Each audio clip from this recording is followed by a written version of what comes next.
সুপ্রিয় শিক্ষার্থীবৃন্দ, সুনীতি প্রকল্প পরিচালিত ডোমেস্টিক ওয়ার্ক পেশার ডিজিটাল প্রশিক্ষণের আরও একটি ভিডিওতে আপনাদের সবাইকে স্বাগত।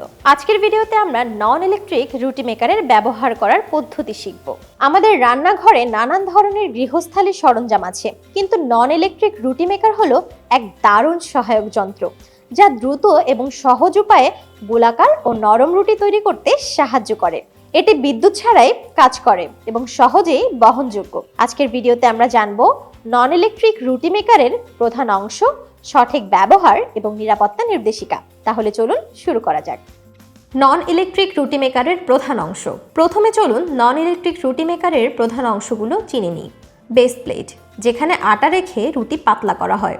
আপার প্লেট, উপরের প্লেটটি চাপ দিয়ে রুটি সমানভাবে পাতলা করতে সাহায্য করে। হ্যান্ডেল ব্যবহার করে রুটি প্রেস করা হয়। হিঞ্জ, এটি দুটি প্লেটকে সংযুক্ত রাখে এবং সহজে খোলা ও বন্ধ করতে সহায়তা করে। ননস্টিক বা স্টিল প্লেট, কিছু রুটি মেকারের প্লেট ননস্টিক হয়, যা রুটি প্লেটের সাথে আটকে না যাওয়ার জন্য সহায়ক।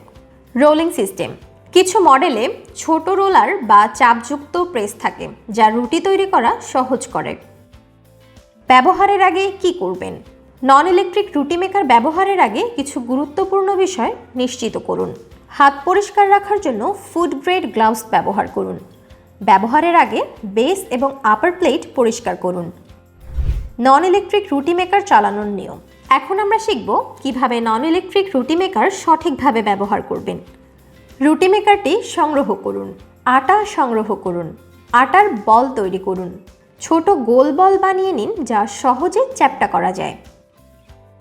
রুটি মেকারের বেস প্লেটের মাঝখানে আটার বল রাখুন। উপরের প্লেটটি নামিয়ে হ্যান্ডেল দিয়ে ভালোভাবে চাপ দিন।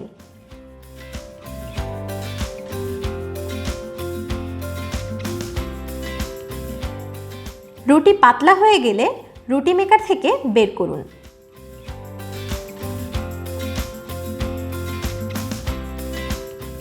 নন ইলেকট্রিক রুটি মেকার ব্যবহারের সময় এবং পরে নিরাপত্তার জন্য কিছু গুরুত্বপূর্ণ বিষয় অনুসরণ করুন। রুটি মেকার ব্যবহারের সময় খুব বেশি শক্তি প্রয়োগ করবেন না, এতে যন্ত্রের ক্ষতি হতে পারে। ব্যবহারের পরে ঠিকমতো পরিষ্কার না করলে আটার স্তর জমে যেতে পারে, যা স্বাস্থ্যকর নয়। স্টিল বা ননস্টিক প্লেট পরিষ্কার করার সময় ধারালো কিছু ব্যবহার করবেন না। ননস্টিক প্লেট পরিষ্কার করুন। যদি ননস্টিক প্লেট থাকে তাহলে নরম কাপড় বা স্পঞ্জ দিয়ে মুছুন। স্টিল প্লেট থাকলে হালকা সাবান পানি ব্যবহার করুন। স্টিলের প্লেট থাকলে সামান্য গরম পানি ও সাবান দিয়ে মুছুন। শিশুদের নাগালের বাইরে রাখুন, যাতে তারা দুর্ঘটনাবশত এটি ব্যবহার করতে না পারে। আজকের ভিডিওতে আমরা শিখলাম নন ইলেকট্রিক রুটি মেকারের অংশ, সঠিক ব্যবহার এবং নিরাপত্তা নির্দেশিকা। সঠিকভাবে ব্যবহার করলে এটি আপনার রান্নাকে সহজ ও কার্যকর করবে। নতুন ভিডিওতে আবার দেখা হবে। ধন্যবাদ।